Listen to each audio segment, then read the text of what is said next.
Ahojte, chcete si zastrieľať relatívne za málo peňazí a viacej? Dnešné ceny nábojov, hlavne 45 auto, idú šialene hore. Voľakedy som ich kupoval po 30 centov a dneska sme na 60. No a keď si chcem ísť dačím takýmto zastrieľať, tak to zrazu dosť veľmi lezie do peňazí.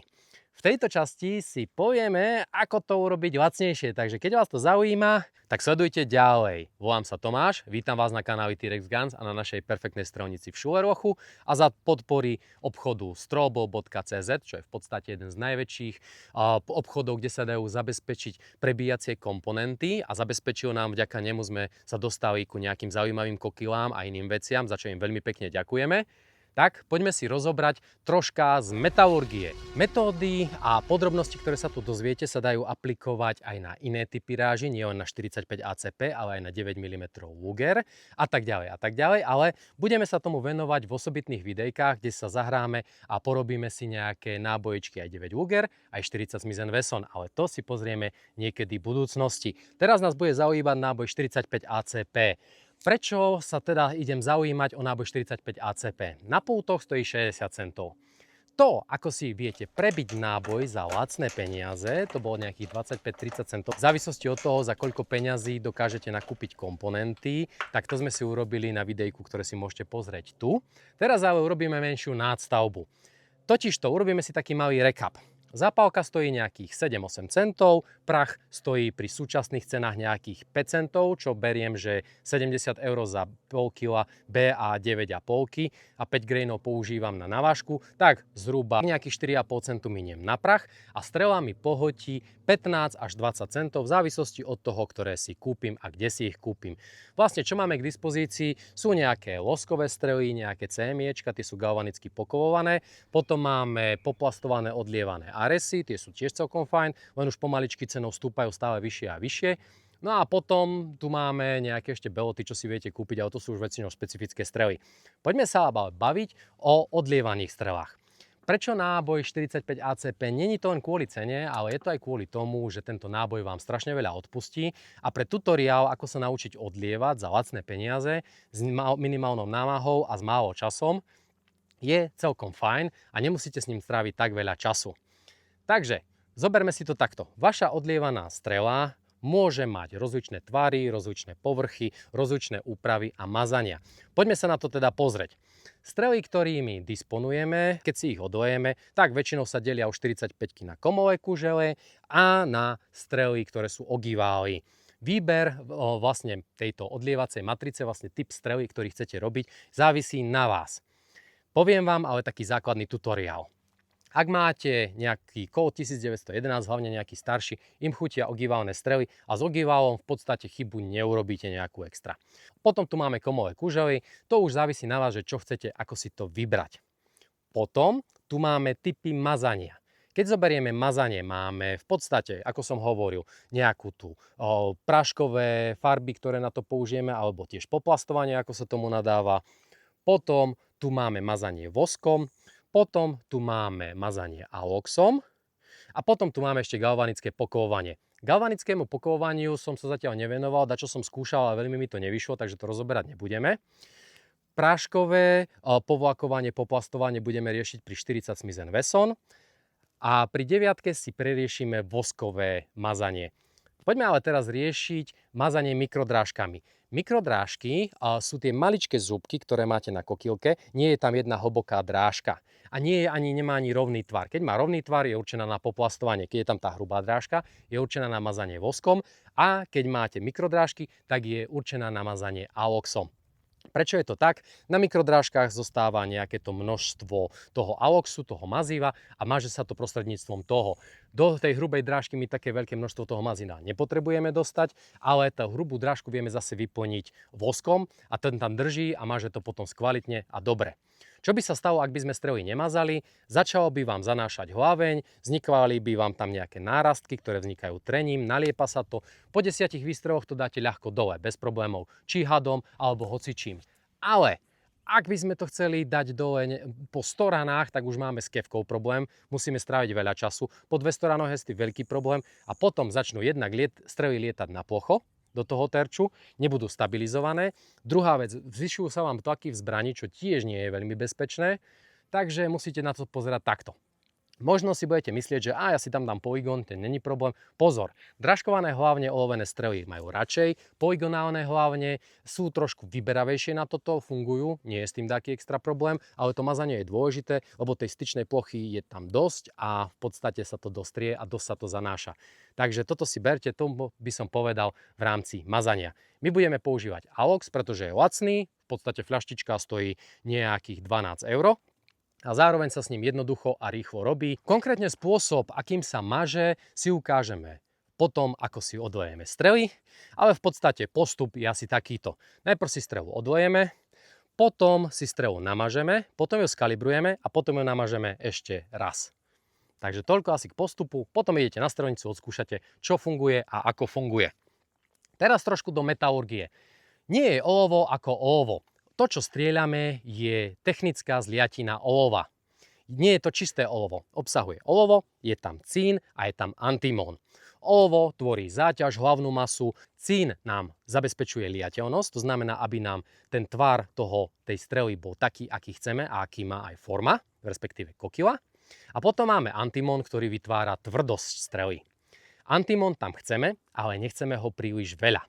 Ak máme antimónu príliš veľa, nielen, že je strela veľmi tvrdá, ale zároveň antimón je abrazívny a tým pádom dokáže zdrať hlaveň. Takže bacha, keby ste mali napríklad čistú literinu, kto nevie, čo je literina, povieme si o tom chvíľu neskôr, ale keď budete odlievať z čisté literiny, môžete si zodrať hlave, lebo obsahuje skoro až 30% antimónu. Takže bacha na vec. Povedzme si teda o tej tvrdosti. V podstate na predovky a podobne sa používa zhruba 8 brinelov. Je to spôsob merania tvrdosti striel. Pri olove sa používa veľmi často. Je to väčšinou porovnávacia metóda.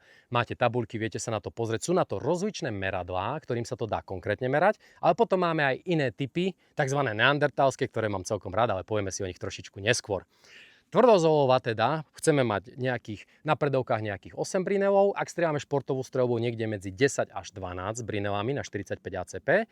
A zase ak chceme hardcasty, respektíve nielen na 45 ACP, ale všeobecne, ak chceme hardcasty, tak 14 a viacej. Hardcasty to už sú fakt tie veľmi tvrdé strely.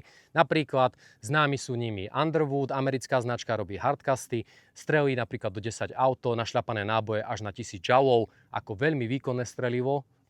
Povedzme si o meraní teda tej tvrdosti. Také najpresnejšie je meranie pomocou merača na brineli. Ja som si meral svoje zliatiny, ale potom už fungujem štýlom neandertálskym, pretože sa mi nechce za každým zobrať, odpilovať z danej strely, urobiť do nej jamku, porovnávať to metódou. Dá sa to aj jednoduchšie. Takže povedzme si tie jednoduchšie možnosti. Takže tvrdosť viete odmerať napríklad takým spôsobom, že zoberiete strelu, potom ako ju odlejete, necháte ju vychladnúť, zoberiete si ju tú zliatinu a zarijete do nej nechet. Olovo tvrdne v priebehu času, ale v podstate, keď do ňoho neviete zariť nechet hneď okamžite potom, ako je odliate, tak tá jeho tvrdosť už bude minimálne tých 10 brinelov a bude len stúpať. Čo sa týka toho stúpania olovo. Olovo zreje. Ten antimón tvrdne v priebehu času. Takže antimón zakaľuje, tak ako sa zakaľuje oceľ, že sa zakalí okamžite potom, ako ju hodíte do vody alebo niečo podobné. Antimón zreje časom. Najvyššiu tvrdosť získava medzi tým 5. až 7. dňom, ale do toho 5. dňa neodporúčam tie strely okamžite používať, pretože oni zrejú a tvrdnú. Po tom 5. dni už získava tvrdosť ďalej. Krivka tvrdnutia je strmá na začiatku a potom už tvrdosť olova stúpa iba pozvoľne a cca po 2 týždňoch nadobudne maximálnu tvrdosť, takže olovo, ktoré má 2 týždne a 10 rokov, býva zhruba rovnako tvrdé. Takže asi toľko ku tvrdosti olova. Ďalšia možnosť, ako si to viete otestovať, je tak, že zoberete kombinačky, máte tam tú časť, ktorou sa strihajú drôty a pokúsite sa predstrihnúť nejakú tú strelu. Ak ju prestrihnete až do konca a neodlomí sa to olovo, tak máte olovo mäkké a musíte použiť tvrdšiu zliatinu. Ak nejaké tie 3-4 mm pred priemerom strely ho cvaknete a odlomí sa, máte tvrdosť dostatočne veľkú. A potom tu máme ešte jeden totálne neandertálsky spôsob. Odlejete si to do nejakého ingotu, originál, napríklad taký obdĺžniček alebo niečo, chytíte do zverákov a bijete kladivom. Keď ho ohnete o 90 stupňov a nezlomí sa, tak máte olovo mäkké a môžete ho používať maximálne na dotvrdzovanie. Ak sa vám ale odlomí, to olovo je tvrdé. Takže také základné metódy na meranie tvrdosti olova. Ako ale tú tvrdosť dosiahnuť? Zvyčajne olovo, ktoré vieme dostať, stojí od 1 do 3 eur, ale je väčšinou mäkké olovo. Či už ho zoženiete na bazoši, cez kamarátov, budete opravovať si vlastnú strechu, ktorá bola stará, olovená, budete prerábať byt, budú tam olovené rúrky. Všetko toto môžete využiť. Toto olovo má zvyčajne dostatok cínu, ale ten cín vám zabezpečuje liateľnosť, takže to už nemusíte dodávať. Ale zvyčajne je mäkké, takže ho musíte vytvrdiť. Akým spôsobom sa dá vytvrdiť? Pre strely 45 APC mám zhruba taký pomer, že nejakých 10-15% tam dávam streleckého olova na 85% obyčajného mäkkého olova. Ak si chcete ukázať, že ako sa robia tie základné ingoty, ako si vytaviť olovo z obyčajných rúrok, tak sa pozrite semka hore. Uvidíte tam pekné videjko o tom, že ako sa dobre robí s tým olovom, ako na to jednoducho, ľahko a lácno hlavne. Pretože ak by ste si tavili napríklad vo vašej piecke, toto olovo, tak vám tú piecku bude zanášať, budete musieť často čistiť, čo nie je veľmi príjemná záležitosť. Tvrdosť teda vieme urobiť tým, že dáme si tam nejaké strelecké olovo alebo nejakú literinu. Najprv literina. Starší páni poznali literinu, keď sme tlačili knihy ešte starým spôsobom, tak sa odlievali z olova písmenka, ktoré sa poukladali do radov a takto sa tlačila každá ďalšia strana.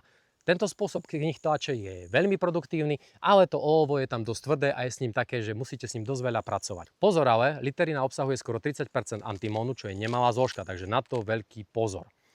Nepoužívajte ju čistú, aspoň ja by som to neodporúčal, keď chcete, robte to, je to na vás. Takže môžete si zahustiť to olovo napríklad streleckým olovom.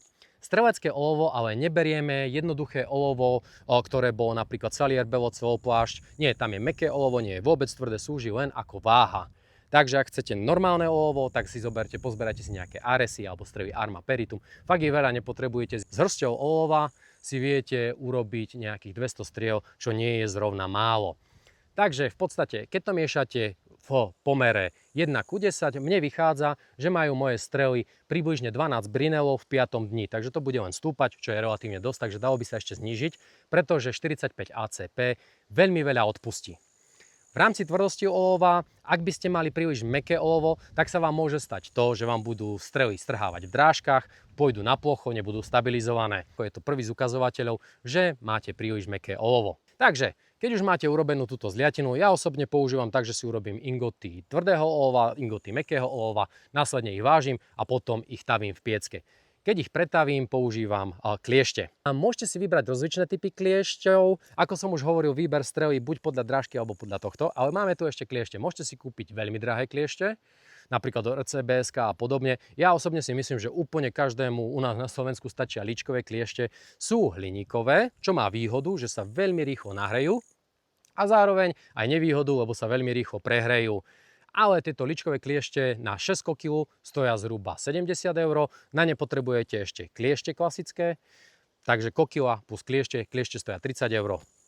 Kliešte si samozrejme môžete medzi kokilami prekladať, takže teoreticky vám stačia jedny, ale ja odporúčam mať aspoň dvoje, pretože sa ošrubujete k smrti a keď je to horúce, tiež sa s tým nemanipuluje najlepšie. 2 kokila versus 6 kokila. Spočiatku, keď som začínal vyrábať olovené strely, asi pred 10 rokmi bol som chudobný študák. Takže kúpil som si 2 kokilu, vtedy to stalo takých 30 eur. Dneska už to je asi 50 eur tieto 2 kokily, ale proste urobíte sa s tým.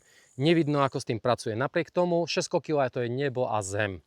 2 kokila sa vám veľmi rýchlo prehreje, lebo toho hliníku je tam strašne málo, zatiaľ čo 6 kokila má väčšiu kapacitu. Je tam samozrejme aj viacej striel, ale prehrievajú sa mi menej rýchlo. Takže sa s nimi robí podstatne lepšie. A pri 45-ke to prehrievanie zistíte veľmi rýchlo, lebo napríklad keby ste liali 9, tak kým sa vám vôbec zahrejú, to chvíľu trvá. Ale keď budete robiť so 45-kou a keď sa vám zahrejú možno po 4. alebo 5. krát, keď to vymeníte. Mimochodom malý tip, ja v podstate keď robím prvú dávku, tak zoberiem, odlejem to, hneď to odstrihnem, lebo to strihanie je veľmi tvrdé. Následne ich položím ešte s guľami tam a nechám, nech kliešte pojmú čo najviac toho tepla zo tých striel. Vysypem, urobím toto 3-krát, teoreticky môžem začať liať. Druhý spôsob, ako to urobiť, je zohriať si ich napríklad v pecíku, ale to zohrieva zvyčajne len jednu časť kliešti, druhá nie je taká zohriatá, aby to bolo dobre a potom máte nerovnomerný výsledok. Alebo si ho zohrejete na plynovom sporáku, čo je tiež celkom fajn. Takže keď porovnám 6 kg, 2 kg, ako za mňa 6 kg odlička, super vec, to nikdy neobanujete. Poďme sa baviť o cenách komponentov. Ak by sme chceli to robiť na Purgaia, Total Purgaia, Teoreticky viete olovo taviť vonku na ohníku alebo na nejakom plynovom sporáku, propán, bután, niečo také, len robte to prosím vás vonku, aby ste sa toho nenadýchali, lebo je to toxické a nemusí vám to urobiť veľmi dobre. Používajte pritom respirátor, ochranné pomôcky, takisto ako som to hovoril v tamtom videjku.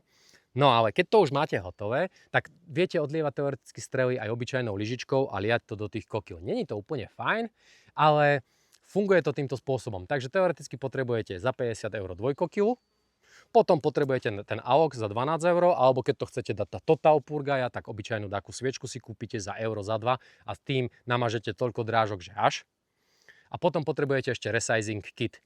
Ak ste šikovní, máte sústruh alebo prístup k takým veciam, viete si teoreticky resizing kit vyrobiť aj sami, ale poviem za seba, ja som osobne strojár, nechcel sa mi s tým babrať, radšej som si to kúpil, lebo kým by som to nastavil ten stroj, kým by som sa s tým vyhral, nestalo mi to za ten čas. Kúpil som si to, funguje mi to fajn, super. A máte tam aj zbernú nádobu, ktorá vám zbiera tie strely, nelieta vám to kade tade, takže fakt je to fasa. Takže keď si to zrátame celkovo, tak máme nejakých 82 až 92 eur potrebujeme dať na to, aby sme mohli začať odlievať strely. Málo, veľa? Ja si myslím, že dosť málo a v dnešných podmienkach to sú 2 večere s priateľkou vonku v meste a to si ani nič boje, čo nedáte. Ak sa chcete ale posunúť na vyššiu úroveň, kúpte si už piecku. Ak si kúpite piecku, určite si kupujte piecku so spodným výpustom, lebo s tým vrchným to funguje takým spôsobom, ako aj keby s lyžičkou. V podstate olovo je ťažké, klesne na dno, všetok bordel pláva na vrchu, vy ho síce pozberáte, ale vždycky tam dačo ostane a vy nechcete mať zbytky betónu, skaliek alebo čoho všetkého, aby vám išli hlavňou a driapali vám ju. Takže lepší je spodný výpust, to je také fakt, že fajn. Toto tu keď urobíte, tak máte piecku. Piecka stojí medzi 130 až 200 eurami v závislosti od značky, veľkosti a tak ďalej, kde to kupujete. Potom 6 kokýl 60 eur, kliešte 30 eur, AOX 12 eur. A čo nám tam ešte chýba? Resizing kit. Keď to celé zrátame, je to 282 eur. Ale pozor! Vy nemusíte vyhodiť tých 282 eur hneď naraz. Vy teoreticky si porobíte strely, jak to porobil môj kamarát. Zobral si 2 týždne dovolenky, lial ako šialený, teraz z toho žije a potom to predal, lebo za 2/3 ceny tie veci viete kedykoľvek predať. Takže berte to tak, že sú to výrobné prostriedky, ktoré majú hodnotu aj potom neskôr, že nie sú to stratených 280 eur. Ešte keď sa bavíme o tej cenovej návratnosti. Ak nakúpite olovo za euro, čo je taká bežná cena zatiaľ, aspoň tak ja nakupujem, tak v podstate, ak si to rozpočítame, z 1 kg vieme urobiť nejakých 66 230 grainových striel. Sú tam samozrejme nejaké straty zhruba 10%, čo ide do bordelu a podobne, ale aj tak. Tak povedzme 60 striel. Ak si to prerátame, tak ak robím na 6 kliešťoch a odolejem za minútu 3x6, tak za hodinu aj s nejakou prípravou, obslužnými prácami viem urobiť do tých 700 striel za hodinu. Ak si zoberieme cenu strely, povedzme 15 centov, tak keď si to zrátame, za nejaké 3-4 hodiny práce sa vám vráti táto návratnosť čisto v materiáli. Lebo keď zoberieme, že strela stojí 15 centov, odpočítame centa a pol, 13,5 centov, 282 eur minus delené 13,5, bum, máte počet striel, ktorý potrebujete urobiť, čo je nejakých 2080 alebo tak nejako. Ak by sme mali ale strely ešte drahšie, povedzme za 20 centov, tak už je to len 1500. Takže tá návratnosť je fakt strašne vysoká. Shut up and take my money. Ešte čo sa týka povrchových úprav, môžete samozrejme aj 45-ku poplastovávať, ale ako som vravel, o tom sa budeme vedovať neskôr, hlavne skrz to, že je to troška náročnejšia metóda a toto video je taký basic, ako čo najlacnejšie, najjednoduchšie, ale funkčne vyrobiť to, čo potrebujeme. Povedali sme si cenu komponentov, povedali sme si cenu olova, povedali sme si, ako si urobiť zliatinu. Poďme si to teda urobiť v praxi. Olovo sa mi už tu taví, zatiaľ sa mi nahrieva do určitej teploty. Mám tu kuchynskú váhu, rozvážil som si olovo, ktoré som si minule pripravil. Moje mäkké olovo je 2 kg a 250 gramov môjho tvrdého streleckého olova. Snažil som sa urobiť zhruba pomer 1:10, ale toto bolo najbližšie, čo sa mi v rámci mojich ingotov podarilo. Momentálne sa mi to tu taví. Ďalej mám prichystané zbytky sviečky na to, aby sme mohli fuxovať. Tá sa tam nahodí potom na vrch. Slúži to hlavne za tým účelom, aby sa nám vlastne zložky dobre premiešali, aby nám antimon nevyplával ani cín na vrch, čo sú vlastne zložky, ktoré tam chceme. Takže kým sa mi to tu celé pekne rozohreje, zatiaľ mám nastavenú piecku na mak, tak ako prvé si vyčistím tieto kokily liacie. Ono je to tak, že vlastne oni sú po opracovaní ešte konzervované olejom a ak si nechcete urobiť nejaký extra problém, tak vám odporúčam, aby ste si tieto kokily vyčistili. Takže použijem napríklad túto zbytky riedidla, ktoré tu mám. Ešte mimochodom len tak, v rámci bezpečnosti pracujete s horúcim kovom, ktorý je rozstavený, takže nechcete, aby sa vám dostal na ruky, nohy a podobne. Takže určite nejaká blúza s dlhým rukávom, hrubšie nohavice, topánky. Neodporúčam to robiť v žabkách, samozrejme Indovia zvládnu všetko, možno ste to tak videli, ale určite vám to ja takto neodporúčam. A ďalšia vec, okuliare. Ja už som raz utrpel nie veľmi pekné popáleniny práve od horúceho olova a nebolo to nič príjemné, takže po tejto stránke určite fakt okuliare, no hovorí sa, že oči sú párový orgán, ale proste nechcete tam dostať kúsok vriaceho olova. Tieto kliešte sú ináč vymeniteľné, lebo na kokylách štandardne sa nedodávajú. Každopádne nie je to nejako extra nevyhnutné, aby ste mali 200 000 týchto klieští ku každým kokylám. Proste keď aj lejete, tak tá demontáž je len veľmi rýchla a nie je s tým žiaden problém. Čo sa týka ďalej v rámci prípravy kokily, tak je vhodné ich opáliť, aby sa vlastne tu dostalo troška ich začadiť, buď zápalkami alebo sviečkou. Proste chcete, aby boli troška začerneté. Ono to spôsobí takú menšiu izoláciu, to vytvorí a nebudú sa naliepať. Na toto myslíte, je to dosť dôležité. Ďalšia taká dôležitá vec je zohriať si tie kliešte predtým, než začnete pracovať. Lebo keď budete lisovať do studených klieští, neurobíte nič. Čo sa týka ešte prípravy, vždycky to robte vonku na dobre vetranom mieste. Neodporúčam to robiť takde vo vnútri. Jeden môj kamarát mal potom celkom slušné zdravotné problémy, ako sám povedal, aj mu vypadlo zo pár zubov. Vo svojej podstate nie je to nič zdravé, dýchať niečo také. Používajte tiež respirátor. Ja teraz kvôli videu respirátor nemám, lebo by ste mi nerozumeli ani malý prd. Čo sa týka ešte prípravy, tak chcete mať tie dobré zložky, to je antimón, acín, volve ďalej. Takže ja zoberiem kúsky sviečky, fakt nepotrebujete toho veľa a hodíte to dovnútra. Je veľmi pravdepodobné, že to aj zblkne, respektíve malo by. Najprv sa to roztopí a potom to začne horieť.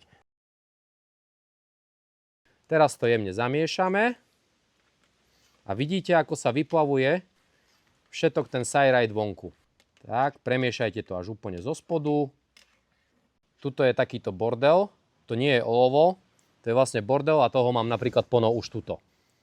A toto len nahádžete. Ako vidíte, to je struska, to je bordel. Takže toto si pozberáte z vrchu, kým to nemáte pekné čisté. Rukavice sú fakt nevyhnutná záležitosť. Mal som veľmi nepekné popáleniny z toho. Kliešte si zavriem. Máte ich v tejto polohe, zoberete, zacvaknete, podložíte to pod to a ideme. Pokiaľ vás pustí. Keď odhojete dačo bokom, nič sa nedeje. Počkáme, kým sa zmení na šedú farbu a odstrihneme. Keby náhodou nešlo, klepnete potom paličkou.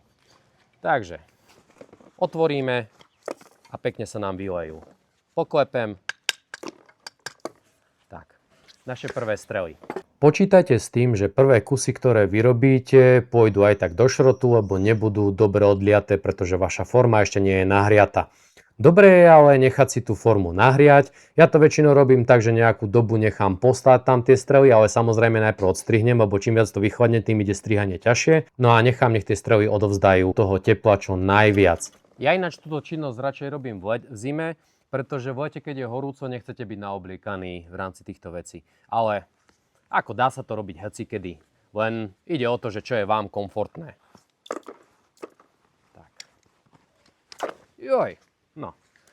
Tak to vrátime do tauby niekedy inokedy. Bacha, je to vo vode, takže úplne teoreticky môžem to skúsiť vybrať, možno to už nebude horúce, ale nesmiete to hodiť okamžite späť, pretože tá voda by vybuchla, v podstate by sa rýchlo odparila a vznikla by vám vodná bomba, čo nechcete. Takže na toto veľký pozor, nesmie sa vám tam dostať voda, lebo by vystrieklo olovo úplne všade a mohli by ste mať nepekné zdravotné problémy potom z toho.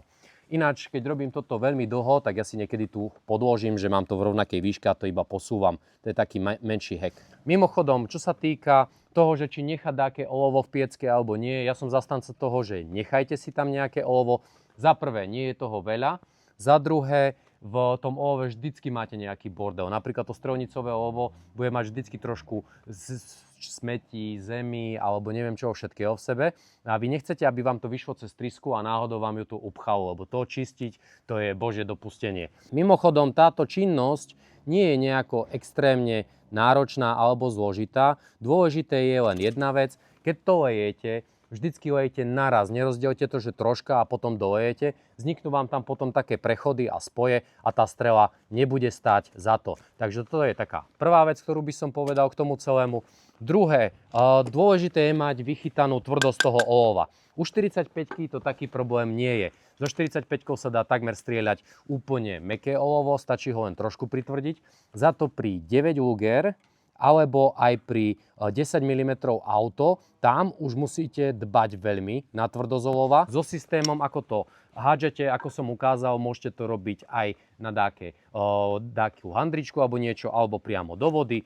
Ja radšej do vody to olovo trošku rýchlejšie vytvrdzuje a teoreticky ich môže aj zľahka zakaliť, aj keď, kalenie je troška iná záležitosť, ale každý má ten svoj spôsob, dá sa to urobiť aj na handričku. Čo sa týka olova, tak pri 45-kách tá spotreba je hodne vysoká, takže urobíte zo pár striel a v podstate zo pár kil olova zmizne okamžite a za ďalšie nie všetky tie strely sú použiteľné, takže skončia späť v taube. Berte to takto, učite sa. Práca s touto 6-kilovou odlíčka je fantastická, ako bezproblémová. Napriek tomu, že ide o hliníkové kokily, tak sa s nimi pracuje veľmi dobre. V minulosti som pracoval aj s oceľovými kokylami, v podstate sa dlhšie nahrievajú a troška majú vyššiu tepelnú kapacitu, takže sa tak rýchlo neprehlejú ako hliníkové, ale ináč sa s nimi pracuje absolútne bez problémov. Ak to mám porovnať medzi 2-kokylou, tak už len to, že tu máme toto strihadlo, tak je veľký taký game changer, lebo nemusíte potom mlátiť nejakým tým klacíkom alebo niečím takým. Pracuje sa s tým fakt super a tiež je práca s nimi čistá. Málo kedy som potreboval klepať a keď klepete, vždycky klepte tuto po tej skrutke. A v podstate nebíte si po hliníku, lebo oni sú spojené tými dvoma čapmi a mohli by ste si ich vybiť a tým pádom by nefungovali úplne fajn, úplne dobre. Vlastne keď som sa učil dakedy dávno odlievať s týmito mojimi starými, tak užili si so mnou a vo svojej podstate, keď to aj tak zoberiem, tak áno, máte aj klieštiky, ale robíte pomalšie. V podstate rýchlosť práce s tými 6 kilami viem urobiť 3 várky, to je 18 striel za 1 minútu, zhruba každých 20 sekúnd vylejem tie strely vonku do toho môjho zachytávača. Čo sa týka striel, keď si ich budete preberať, len taký malý lifehack, alebo ako to nazvať, neháčte to tam z veľkej výšky, to olovo je stále mäkké, kým vytvrdne, to chvíľu trvá. Takže nerobte to asi takto, že obzerám sa a budem si to tam hádzať, nie, položte si to blízko a pekne ich tam ukladajte. No a potom tie, ktoré máte zmetkové, samozrejme, nebabrite sa s nimi a háčte ich späť do pece. Keď vám to bude klesať ku spodku, tak sa tam bude nachádzať takáto struska. Je to stále ešte nejaký bordel, ktorý sa tam dostane. Býva to často zoxidované. Sú na to také špeciálne lyžičky od líčka, ale ja mám tuto taký kus ohnutého drôtu a pekne to s tým vyškrabem absolútne bez problémov. Ten bordel potom vyhadzujte, nemajte obavy, nie je to nejaký antimon. Ak to budete fakt fuxovať správne, tak není to antimon a neprichádzate o tvrdosť. V skutočnosti je to len nejaký bordel. Ja už som prácu ukončil, teraz mám v piecke už zatuhnuté olovo a nechávam to takto. Urobil som si tam tú základnú taubu a budem pokračovať ďalej so strelami s komovými kuželami. Takže čo nás čaká ďalej? Počkáme si chvíľku, ja namastím tieto strely, ukážem vám presne, ako funguje ten postup a následne ich resiznem na resizingovej matrice, respektíve, aby mali správny rozmer, bude dôležité. No a pokračujeme ďalej. V podstate postup je asi taký, že keď už máte strelu odliatú, vychladenú, tak jej dáte nejakú dobu na vyzretie, zo pár dní, minimálne takých 5. Tieto majú po 5 dňoch, kamarát mi to meral, 12,5 brinela. Následne ich poauxujete. Strely si dáme do vedierka, nedáme ich tam príliš veľa. Troška pokickáme. Uzavrieme. A ideme.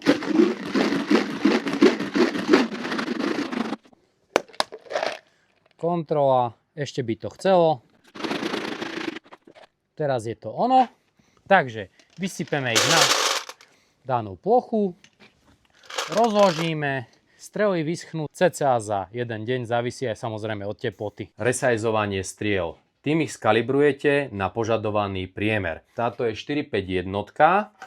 Ak chcete používať na streľbu z polygonálnych hlavní, odporúča sa aspoň na internete 4-5-2. Zatiaľ to je testované nemám, ale kamož to pôjde skúšať. No a vlastne zoberete si vašu už raz pomazanú strelu a idete. Odporúčam, zoberte si ich viacej do ruky, ide to rýchlejšie a len ťaháte. Takže ideme. 1, 2. Takže takto pomaličky pokračujete a resajznete ich. Teraz pôjdu tie strely na druhé aloxovanie, druhý raz ich spomažeme, pretože to, čo bolo v drážkach, sa mohlo strhnúť a potrebujeme tam dostať to mazivo znova. Ak by tam bola málo toho aloxu, tak by mohli vzniknúť problémy, že vám začne zase odierať v tých drážkach a nebudete mať v hlave čistú. Takže pre vaše dobro, aj čo sa týka aloxu, nechajte ho tam tvrdnúť dlhšie.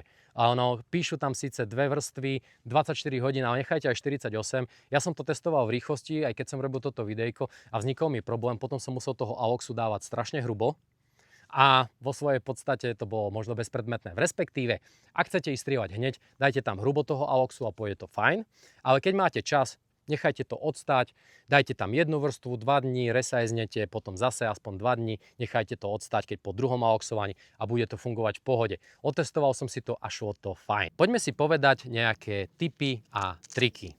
Takže taká základná vec. Ja osobne, čo sa týka piecky, napustím si ju do 3/4 a nechám si tam 3/4 už hotového tvrdého olova a takto to nechám vytuhnúť. Prečo?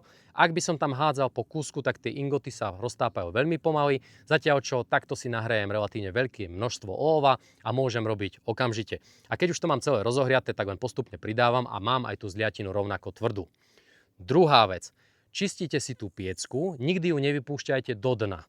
Nemám to veľmi rád, lebo v podstate tie nečistoty plávajú na vrchu, vy ich zoberiete aj pri fúksovaní, aj pri ostatných veciach, ale furt tam nejaká ostane a vchádza vám zase do vašeho výtokového otvoru. Môžete si to všimnúť tak, že budete pracovať a zrazu neodlejete, ako som odlial ja za 12 sekúnd 45-6 kusov, neodlejete, ale vám to trvá dvojnásobne dlhšie 24 sekúnd. To sa napríklad stalo mne. Vtedy si musíte vyčistiť piecku, ale hlavne ten výpust. Čím sa to dá čistiť? Ja som použil maličký skrutkovačik a jeden môj kamarát používa vrtáčik. Len bacha, s tým vrtáčikom jemne, aby ste si to nepoškodili, lebo vám potom môže začať piecka slziť, čo nie je úplne fajn. Druhý taký tip, neodporúčam si taviť olovo priamo v piecke, keď máte nejaké pozbierance tých áresov, toho streleckého olova na zemi, ale normálne si to vytavte v tom hrnci, ušetrite si čistenie piecky, čo zaberá relatívne dosť času, aj to práca s veľmi dačím horúcim a môže vám vzniknúť také zranenie. Tretí taký tip, používajte ochranné pomôcky, určite okuliare, pretože môže vám niečo odletieť a prsknúť do oka a to sa veľmi ťažko hojí, aj keď máte popáleniny na ruke. Rukavice odporúčam tiež. Ináč, čo sa týka rukavic, keď už cítite, že vaša kokila je horúca aj cez rukavice, tak už je skutočne prehriatá a fakt dajte ju bokom, dajte ju vychladiť. Dlhé nohavice sem tam môže kvapnúť z toho olova alebo niečo také, takže tiež sú to nepríjemné popáleniny a respirátor. A samozrejme robte to kde je vonka otvorené vzdušné prostredie, že sa toho nenadýchate, lebo olovo je ťažký kov a môžete s tým mať zdravotné problémy a môže to byť aj toxické, čo nechcete. Kliešte si môžete zohrievať, ale teoreticky aj na plynovom horáčiku, len to tam postavíte, tak aby vám nechytila samozrejme rúčka drevená alebo niečo také a zohrejete si ich raz, dva, tri. Takže dá sa aj týmto spôsobom. Ak máte ale veľké kliešte, tak ako to odporúčajú v návode, že dajte to na to olovo, tak sa vám to väčšinou nezohreje, respektíve zohreje len na jednej časti a druhá časť je studená, čo nie je úplne fajn. Ale pri tej produkcii sa zohrejú rovnomerne.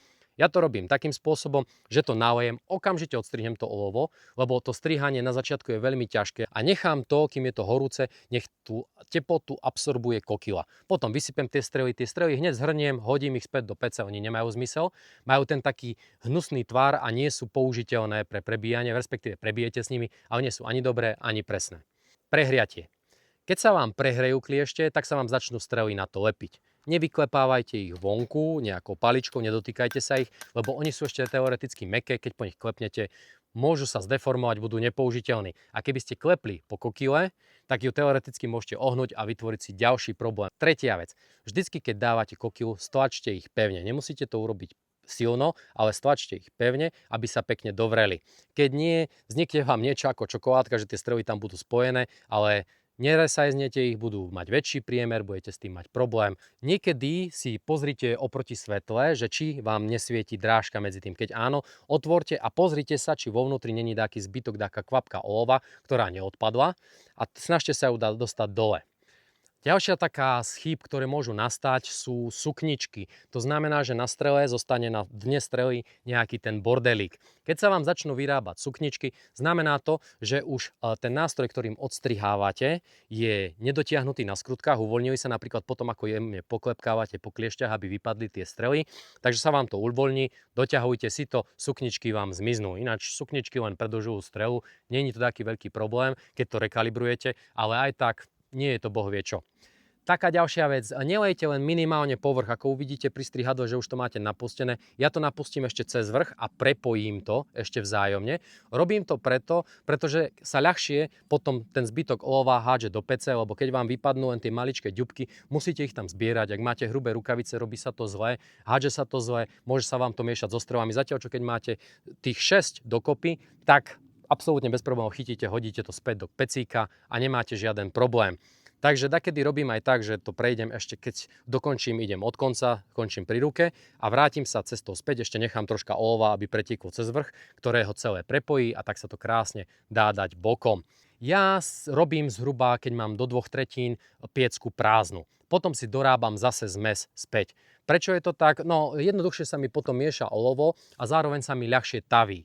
Pretože ak by som to, ako som už hovoril, vypustil do dna, tak za prvé vytečie mi stade vonku aj bordel a zároveň pomaly trvá to celé nahriatie. Zatiaľ takto je to dosť rýchle a dosť produktívne. Ono tipov a trikov, ako pracovať s kliešťami, ako odlievať olovo, existuje neskutočne. Napíšte nám do komentu, ako to robíte vy, alebo čo ste skúšali, alebo čo robia vaši známi. Všetci ľudia všetko vedia a dá sa to naučiť a môžeme to využiť ako nejakú takú učebnicu, kde si vieme vzájomne poradiť naše tipy a triky. Takže, ak sa vám toto video páčilo, môžete nám dať like, share, subscribe. Ak nás chcete podporiť aj iným spôsobom, tak môžete nám kliknúť na našom Patreone a za to vám veľmi pekne ďakujeme. Ešte raz sa chceme poďakovať obchodu Strobo. Bez neho by takto kvalitné to video nevzniklo, pretože by som využíval materiál, ktorý mám ja plus moji kamoši na Vlokov, ale takto sme mohli fakt vyskúšať, otestovať, ako nám to funguje. Mimochodom, Ogival versus Komový kožel s mikrodrážkami 230 grainov, obe fungujú perfektne a je to len na vás, ktorý si vyberete z typov. Ja, ak by som mal také norinko alebo niečo také, tak Ogival a v podstate na všetky ostatné asi Komové kužely, lebo mne prídu tie strely troška praktickejšie. No a čo teda na záver? Môžete nás lajknúť, šernúť, zdieľať, hoďte nám tu koment a medzi tým do ďalšej časti trénujte a vidíme sa pri ďalšej časti. Čaute.